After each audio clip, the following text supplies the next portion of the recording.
Have you ever resigned a game of chess because you thought you were losing? Let me ask you a different question. Have you ever resigned a game of chess because you thought you were losing, but you were actually in a dead drawn position? That is exactly what happened in this game that I played recently.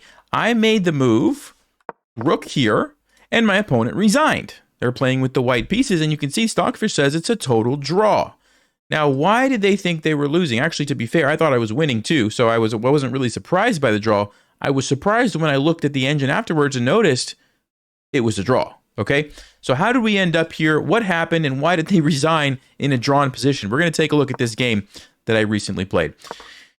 We get what's called the stonewall. Okay, the stonewall setup is a setup you can play as white, you can play it as black, but it's where you put your pawns on d5 and f5 or d4 and f4 if you're white, and you get this zigzag pawn formation. It's a very solid opening, and my opponent is going for this King's Indian setup where you fee and kettle the bishop. Okay, I played the move e5. Can anybody tell me what the problem with this move is? Well, if you said that looks like a free pawn, you would be correct. And it's really amazing about this position. I actually didn't realize this because in a lot of times when you play the stonewall, there's a bishop on d6 or there's a knight on d7 or maybe there's both. And e5 is a totally playable move, right? So I just kind of assumed without even thinking that I could play e5. And notice I played it quickly. My opponent had the same blind spot that I did. They just assumed that like, yeah, I can't take the pawn, and they played some other random move. So we both totally just missed this, which is kind of funny. Anyway, now I played e4. The knight jumps in, and I attack it. We get a trade, and the queen comes out, putting pressure on my pawns. So bishop to c6 supports in the center, and at the same time defends here, and my bishop is defended. It's just a nice spot for the bishop. d4, developing, castling, and queen to e8. Now, queen to e8 is a very nice maneuver when you want to attack on the king side with your queen, but you can't really get there. If your f-pawn is forward, which it is in the stonewall, you can sneak the queen over one square and come around the side and sneak in like this. Okay, very, very common idea, so keep that one in the back of your mind. There we go, the queen's coming, the knight's coming. I'm going for a checkmate here on h2. Knight comes out. Rook comes over. The reason I didn't play it immediately was because I was afraid that like after h3 I have to move somewhere, and then there's like potentially some stuff happening here. If I move my, for example, something like this, maybe the knight's coming in. I didn't know what was happening here. Anyway, that's why. So I said, let me go ahead, get the rook lined up here, defends my bishop, you know, supports this in case I need to move my bishop, defend it. Got the king out of the way, and now my opponent blunders. Can you see why that's a blunder? Yeah, it's a free knight. It's just a free knight. And I totally missed it. I was so focused on queen coming over here that I missed the fact that I could just take the knight. And I don't know why it changes the color of the board when I analyze a line. So I'm going to just do this to fix the board color. Which, yeah, it's I don't know if there's like a setting I can change. Anyway, we're back to the game. So I missed it. And instead of taking the free knight, I played knight to g4. Apologize for what just happened there. All right, so knight to g4, at least it threatens checkmate. He blocks it. I go back. Now, why did I go back to h6 instead of f6? I want to keep this open for my rook, so that if I push this in the future and maybe sacrifice a pawn and open up the rook, that I can do that. The knight here kind of blocks my rook from coming into the game. That's why. Knight comes in, queen goes back, h4, knight goes back in, bishop comes over, we trade, h6 and g5. I'm going for it. I'm attacking the king at all costs here, even though my king is going to get a little bit exposed in the process. I'm fine with it. Knight goes back, and here I lost my mind. No, I didn't lose my mind, but apparently this is not good for me. My idea was that after he takes me, I was going to play g4 and trap his bishop. Now you might notice that if he takes me, there is a pin on my queen. But I was thinking, okay, if he takes me, I move my queen, which now there's no longer a pin. Actually, there's still a pin, which is probably what the problem is. So let's say I would have gone queen g7, but then this, yeah, I see the problem now. I see why this is a bad decision on my part. In my mind, quickly I was thinking, I'll go queen g6, no problem. I'm good to go here, but something with this, it's not good for me. Anyway, my opponent didn't see that, so we ended up getting the piece back anyway. Okay, let's keep going. So we get this position. He offers the queen trade, and I go for it. So now we have an endgame. 2 rooks and a bishop against 2 rooks and a knight. It's really weird. There's pawns kind of scattered all over the place. It's hard to say. Apparently, Stockfish says white is much better, but it's not that simple to figure that out, I don't think. So I grab the pawn, his knight jumps in, rook comes back, and I realized that like my rooks here, they're just not doing much. Like, yes, they're attacking the pawn, but it's defended. And if I leave things as is, his rook is free to come and just start doing whatever it wants. He's going to push this pawn. His rook's going to come over. He's going to start taking stuff, and this just isn't helping me, right? So I said, okay, let's just change the plan. Let's go for the open file with my rooks over here. Now I'm invading in a different way, starting to try to put pressure on different areas of the board where I could be more effective.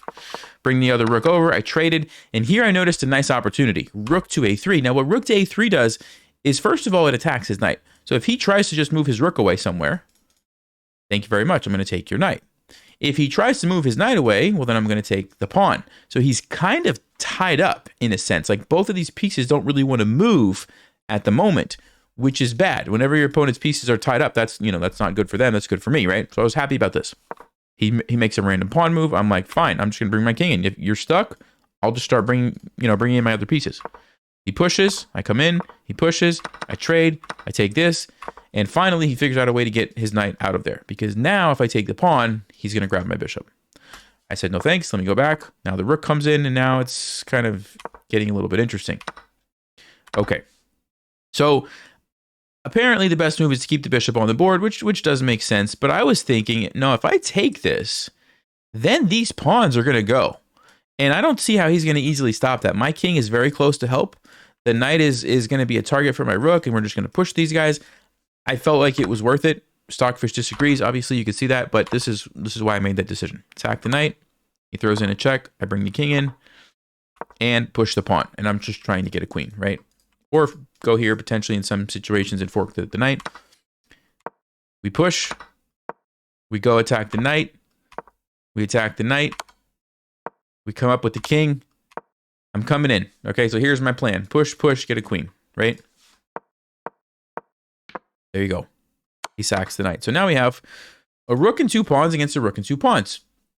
Usually these rook endings are equal and drawish, and you can see Stockfish agrees with that. Stockfish says, yes, this position is a draw if both sides play correctly. Okay.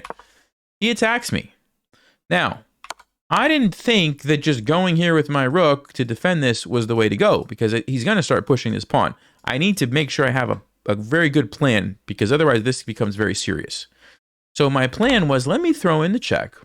If he comes this way with his king, it allows me to go maybe and get behind the pawn, which is probably where I want to be. If he goes that way, I've forced his king away from my pawn, and then this is going to be a more powerful threat. So I thought this was a smart decision. He comes this way. I go behind. He grabs the pawn, which also defends, which I think I probably missed that detail. So at this point, I'm like, uh-oh, great. Now he's got two pawns coming down. This is not good. I need to do something with this immediately. Let's go. Let's go. Let's go. And there's this idea. Okay, when you are... Here's what white wants to do. White wants me to push the pawn, and they're going to sacrifice their rook, and then they're going to push their pawns and try to win the game. That's what they're going to try to do. Now, you say, how is two pawns going to beat a rook? Well, this king and pawn can push down and force my rook to sacrifice, and then white will have an extra pawn, and maybe they can win. That's what white is trying to do. So what I realized is that, what if I try this, hoping to get them to push their pawn, which they did. And now you can do, boom, you block off the rook, and in my mind, I'm like, white's done for. White's toast. White's in trouble. They just lost the game. Thank you very much. And my opponent agreed with me and resigned, because they thought the exact same thing. And the problem is, if you throw in a check, you can't come down and stop the pawn. What is the problem with the logic? The logic is like, look, black's going to get a queen. You can't stop it. Your pawn's not close enough. Time to resign. Obviously, the eval bar tells you that's wrong. But why? See if you can pause and figure out, what can white do in this position? If you had a chance to think about that, the answer is they can keep checking me. And here is the problem for me. If I try to come towards the rook, it allows the rook to come down, and then they can sacrifice. Okay, this is what we're trying to prevent. We're trying to prevent white from being able to sacrifice, right? So I can't ever come up, or it allows them to sneak in. So if I keep going like this, they just keep checking me. And if I block with the rook again, now they go behind the pawn. And again, if I push, they're going to sacrifice, right? And the best case scenario here is we just get a draw. We just go back and forth. Nothing that I can do unless I am willing to go for this line, which allows them to sacrifice, which is also a draw. However, this would have been a tough draw. I would have had to figure out exactly how to play this, because I could definitely see myself messing this up. So if they go here, I was probably going to like try to put my rook behind the pawn. It's probably going to try to bring my king up. And I don't know if this is the correct approach. Yeah, apparently this is the way. So this, maybe I could have gotten a draw here, but it's, yeah, this is a draw. Okay, so this is what probably would have happened. And there's nothing that I can really do. They're going to get the queen eventually, and we're just going to get this trade. Okay, draw. So that's what should have happened. But my opponent immediately just thought, I can't stop the pawn, and resigned. So it's very important. This illustrates how tricky endgames can be. It's so easy to like think that you figured it out, right? You think like, okay, he's trying to stop. He blocked off my rook. I can't go around because I can't get to the pawn. He's got me blocked. I lost. And if you don't actually think, wait a second, check, I can just keep checking. Keep going back and forth. You could easily miss those details. I remember when I played this move, I thought I had won too. I thought, that's it. I got him. Because he has no way to get to the pawn. And I just stopped calculating. That was it. The end. And that was wrong, right? So I just wanted to illustrate how these things can happen, right? You're in a totally drawn position and you don't realize that you resign. So let me know what you guys think. Would you have resigned in this position, or would you have played on? What would you have done? Would you have noticed this? Anyway, thanks for watching. Stay sharp. Play smart. Take care.